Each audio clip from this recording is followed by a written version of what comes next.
चिराग पासवान ने भागलपुर में कहा एमवाई का मतलब महिला और युवा। क्या ये नया समीकरण बनने जा रहा है एनडीए की तरफ से?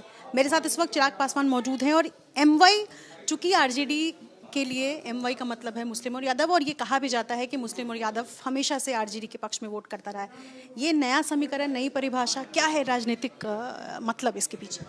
देखिए, मैं 21वीं सदी का पढ़ा लिखा युवा हूँ और मैं जात पात धर्म मजहब में मैं नहीं विश्वास रखता। और मैं मानता हूँ कि हमारे राज्य का खास तौर पर अगर नुकसान हुआ है तो ये जातीयता, सांप्रदायिकता के आधार पर लोगों को बांटने की सोच रखने वाले राजनीतिक दल और राजनीतिक नेताओं की वजह से ही हुआ है।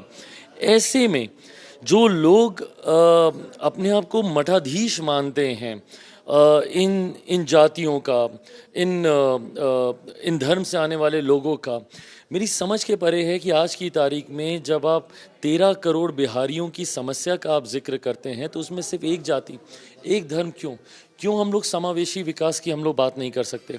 क्यों हम लोग समाज के हर उस वर्ग जो अभी तक मुख्य धारा के साथ नहीं जुड़ा है, जो अभी तक गरीबी जाति का हिस्सा है, उस जाति को क्यों नहीं हम लोग, भले उस जाति में किसी भी धर्म के लोग हों, किसी भी जात से आने वाले लोग हों, क्यों उस गरीब जाति को हम लोग एक्नॉलेज नहीं करते?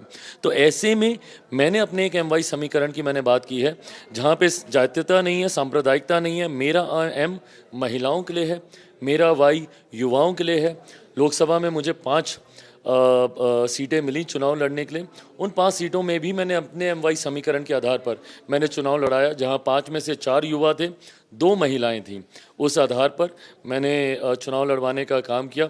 नारी शक्ति अधिनियम का भी उसमें पालन हुआ। 40% रिप्रेजेंटेशन महिलाओं को भी है और युवाओं का भी है। तो मैं इस सोच के साथ हर जाति, हर धर्म की महिला, हर जाति, हर धर्म के युवा को आगे लेकर चलने की सोच के साथ लोक जनशक्ति पार्टी रामविलास बढ़ रही है। एमवाई वर्सेस एमवाई, ये नया फैक्टर, क्या लगता है कि 2025 के चुनाव में बिहार को जब हम देखते हैं, बिहार की बात करते हैं, तो ये हिट फॉर्मूला होगा?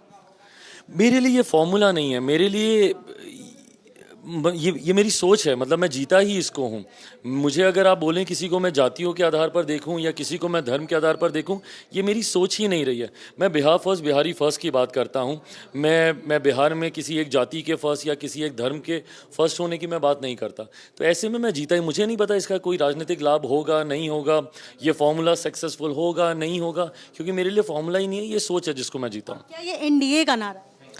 लोक जनशक्ति पार्टी रामविलास का तो ज़रूर है, और मैं इतना मानता हूं, मेरे प्रधानमंत्री ने भी इस बात को स्पष्ट किया कि उनके लिए भी महिला एक जाति है, युवा एक जाति है, किसान एक जाति है, उनके लिए गरीबी अपने में एक जाति है। ऐसे में अब जाति बहुत हुई, जमात की बात, सबको साथ लेकर चलने की बात करना ज़रूरी है। Thank you. बातचीत करने के लिए अपने सहयोगी शैलेश सिंह के साथ निधिश्री, एबीपी न्यूज़ पटना।